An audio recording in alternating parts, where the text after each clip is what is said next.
इस्लाम इजाजत देता है कि घर से बाहर निकलो, आग को बुझाओ, हर आदमी अपना आधार कार्ड सही तरीके से बनवाए। ये मत मानिए कि सिर्फ मुसलमान टारगेट है। मुसलमान तो पहला टारगेट, दूसरा टारगेट दलित है, तीसरा टारगेट ट्राइबल है, चौथा टारगेट ओबीसी है, पांचवा टारगेट गरीब है, और आखिरी जो मुद्दा है वो ये है कि कैसे इस देश में मनुस्मृति लाया जाए और सारे लोगों को पढ़ाई से रोका जाए और इनके शासन को सदियों सदियों तक जारी किया जाए। ये मुद्दा है। एक्शन क्या होना चाहिए? प्लानिंग ये है कि जिस तरह से इन्होंने मास डिसइंफ्रेंच करने की आपको कोशिश की है, आप अपने को इनफ्रेंचाइज करने की कोशिश कीजिए। कैसे इनफ्रेंचाइज करेंगे? अपने सारे वोटिंग डॉक्यूमेंट्स को प्रॉपर तरीके से सबसे पहले बनाइए। आज ही जा करके हर आदमी अपना आधार कार्ड, अपना इलेक्शन आइडेंटिटी कार्ड, बाकी सारे कार्ड्स सही तरीके से बनवाए। जो आदमी घर शिफ्ट करता है, शिफ्टिंग के बाद मैंने किताब लिखी है, उसमें कहा गया है कि अगर एक दलित और एक मुसलमान अगर अपने घर को शिफ्ट करता है तो उसके नाम को डिलीट कर दिया जाता है। आप जहां पर जाते हैं नए तरीके से अपने नाम को ऐड कीजिए। आपके मेल को फीमेल लिखा जाता है, आपके फोटो को चेंज कर दिया जाता है। बीजेपी के लोग फॉर्म नंबर 7 के थ्रू आपके वोटर आइडेंटिटी कार्ड को चैलेंज करते हैं। बिना इंक्वायरी के इलेक्शन कमीशन आपके वोटर आइडेंटिटी कार्ड को खत्म कर देता है। आप सजग नहीं है। सबसे पहले आप सजग होइए, सबसे पहले अपने कार्ड्स बनाइए। कार्ड्स बनाने के बाद जो वोटर लिस्ट है उसको उठाइए और देखिए कि महमूद आलम अगर लिखा हुआ है तो उसका स्पेलिंग सही है क्या? हम मेल हैं तो मेल है क्या? फीमेल हैं तो फीमेल है क्या? हमारा फोटोग्राफ है क्या? इन सारी चीजों को इंश्योर कीजिए और इंश्योर करने के बाद आप यूनाइट होइए। और यूनाइट होने के बाद जिस तरह से इलेक्टोरिकली ये सरकार आपके सर पे बैठी है, उसी तरह से इलेक्टोरिकली इस सरकार को उठा के फेंक दीजिए। जिन लोगों ने कहा था माइनॉरिटीज, मुस्लिम्स, क्रिश्चियन, सिख, बौद्ध, जैन, पारसी 19.6% है, लगभग 20% है। दलित 16.5% है, कितना हो गया? 36.5%। ट्राइबल 8.5% है, कितना हो गया?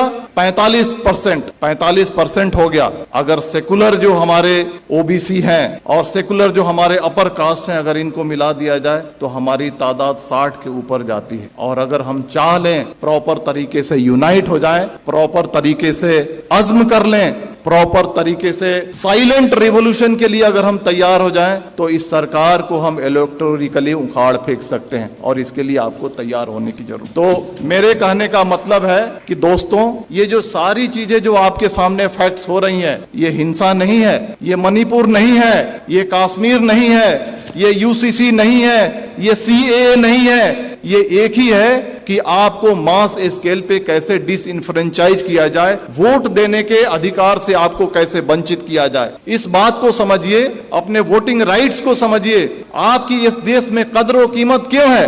क्योंकि आप वोट देते हैं। जिस दिन आपके वोटिंग राइट को खत्म कर दिया जाएगा, आप कीड़े मकोड़े हो जाएंगे। चाहे वो कोई भी समाज हो, चाहे वो दलित समाज हो, ट्राइबल समाज हो या माइनॉरिटी का समाज हो। अपने राइट्स को समझिए, अपने डॉक्यूमेंट्स को बनाइए और आने वाले इलेक्शन में मैं कहना चाहता हूं कि वोट करना ये लगना चाहिए कि 100% दलितों ने, 100% मुसलमानों ने, 100% ट्राइबल ने वोट किया है। और अगर आने वाले इलेक्शन में अगर आप वोट नहीं करते हैं तो समझ जाइए कि आप अपने मजहब को धोखा दे रहे हैं, आप अपने देश को धोखा दे रहे हैं। अगर बाहर आग लगी हो और घर के अंदर अगर हम चैन से बैठते हैं, इस्लाम इसकी इजाजत नहीं देता है। देखिए, आपके सामने जो बातें हो रही हैं आज, इस चर्चा सत्र के 2 पार्ट है। एक पार्ट है यूसीसी और दूसरा पार्ट है मॉब वायलेंस। हम दोनों को अलग अलग चर्चा करेंगे। पहला मैं कहना चाहता हूं, हम यूसीसी को हम लेते हैं। आज से 6 महीना 1 साल पहले आपने देखा होगा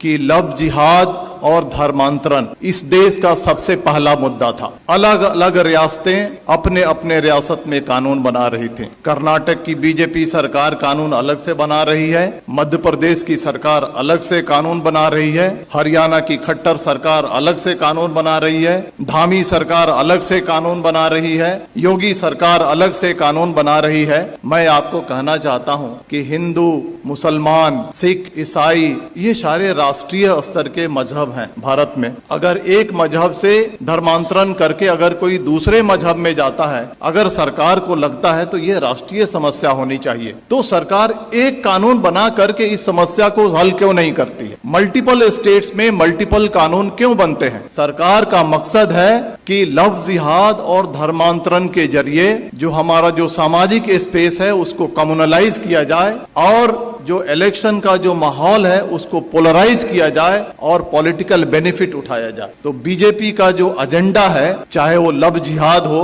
धर्मांतरण हो, या 2014 से लेकर के आज तक के जो भी फंडामेंटल चेंजेज आए हैं, ये पॉलिटिकल प्रोजेक्ट है। पॉलिटिकल प्रोजेक्ट किस लिए है? To gain political benefit. उसी तरह से यूसीसी आ रहा है। अगर सरकार को लगता है कि यूसीसी आनी चाहिए और राष्ट्रीय समस्या है, तो आसाम का चीफ मिनिस्टर हिमंता बिस्वा शर्मा क्यों कहता है कि हम पॉलीगेमी पे कानून बनाएंगे? धामी सरकार उत्तराखंड का क्यों कहता है हम यूसीसी पे ड्राफ्ट लेकर के आएंगे? आप देखिएगा मेरी बात, यू मार्क माई वर्ड, कुछ दिन के बाद योगी सरकार अलग ड्राफ्ट लेकर के आएगी, कुछ दिन के बाद मध्य प्रदेश की शिवराज सरकार अलग ड्राफ्ट लेकर के आएगी, और इसका मकसद है कि ये उनका पॉलिटिकल प्रोजेक्ट है। और पॉलिटिकल प्रोजेक्ट किस लिए है? समाज को पोलराइज करने के लिए। अब सवाल उठता है कि इसका मकसद समाज को पोलराइज करने के लिए है, तो हमें क्या करना चाहिए? जहां तक यूसीसी का सवाल है, बड़े बड़े वक्ता, बड़े बड़े दानिश्वर कहते हैं सबसे ज्यादा जो नुकसान होगा वो क्रिश्चियंस को होगा, सिख को होगा, ट्राइबल्स को होगा, दलित को होगा। हमारी जिम्मेदारी है, सरकार देखिए 2014 से लेकर के आज तक जो चाहती है वो करते आई है। अगर वो चाहेगी कि यूसीसी लाएं तो हम रोक नहीं सकते हैं, लेकिन हम जो कॉन्स्टिट्यूएंट्स जो उनको वोट करते हैं उनको ये एजुकेट कम से कम कर सकते हैं कि ये जो है आपको बर्बाद करने के लिए लाया जा रहा है। इसके कॉन्स्टिट्यूएंट्स कौन है? ट्राइबल्स हैं, दलित हैं, मुस्लिम्स हैं, अदर माइनॉरिटीज हैं। इन सब को हमको एजुकेट करना है कि आपके different language, different culture, different रहन सहन आपके मजहब को बर्बाद करने के लिए लाया जा रहा है। और ये हिंदू कल्चर नहीं थोपा जा रहा है, ये Brahmanical mindset, upper caste Hindu mentality को कमजोरों पे थोकने की ये साजिश है। इसके लिए हमको देश को आगाह करने की जरूरत है। अब आते हैं मॉब वायलेंस में, क्योंकि वो ज्यादा देश के सामने एक बड़ा समस्या है। आपने देखा होगा कि जब भी मॉब वायलेंस होता है तो इसके दो पार्ट हैं कि जो बातें रिपीट हो रही हैं उसको बोलने की जरूरत नहीं है, जो पेपर में आता है, जो सोशल मीडिया पे आता है, जो वक्ताओं ने कहा है, it's a matter of record, उसको रिपीट करने की जरूरत नहीं। हम क्या नया रखते हैं उसका ज्यादा महत्व है। मॉब वायलेंस के दो पार्ट हैं, एक जो एक्चुअल जो विजिलेंटे ग्रुप और एक सरकार जो खामोशी से उसका सपोर्ट करती है। जो विजिलेंटे ग्रुप है, जो एक्चुअल क्राइम कमिट करता है, आज फ्रीली घूम रहा है, हथियार कलेक्ट कर रहा है, क्राइम कर रहा है, माइनॉरिटीज पे वार कर रहा है,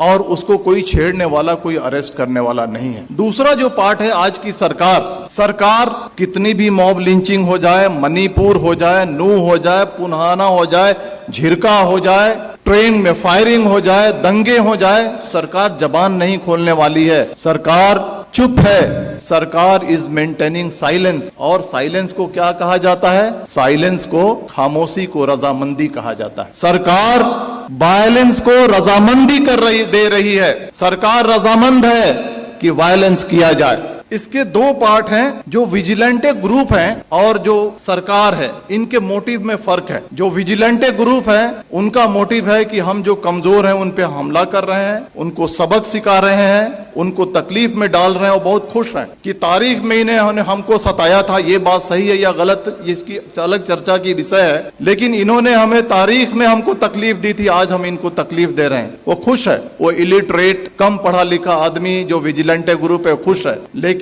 जो सरकार, जो ऑर्गेनाइजेशन आरएसएस इस देश को चला रही है, उनका जो एजेंडा है वो एजेंडा बिल्कुल ही अलग है। वो एजेंडा है मास डिसइनफ्रेंचाइजमेंट की, यानी मास स्केल पे आपको वोट देने से वंचित किया जाए। इसको मैं समझाऊंगा, आप मुत्तफिक नहीं होंगे मेरी बातों से, लेकिन मैं समझाऊंगा। 19वीं सदी में सदर्न अमेरिका में Jim Crow system of mass disenfranchisement लागू किया गया था। कोर्ट ने भी इसकी इजाजत दी थी। यह क्या है कि छोटे मोटे क्राइम में आपको पनिशमेंट हो जाए, किसी तरह की आपने अनुशासनहीनता कर दी, किसी तरह से आपने अपने लाइफ को थोड़ा सा डेविएट कर लिया, इन सारे मुद्दों पे आपको वोट देने की राइट को छीन लिया जाएगा। This is the Jim Crow system of mass disenfranchisement. वही सिस्टम सरकार धीरे धीरे इस देश में लागू करना चाहती है। चाहे वो कश्मीर का मुद्दा हो, चाहे वो मणिपुर का मुद्दा हो, चाहे वो बुलडोजर का मुद्दा हो, चाहे वो CAA का मुद्दा हो, चाहे वो UCC का मुद्दा हो, ये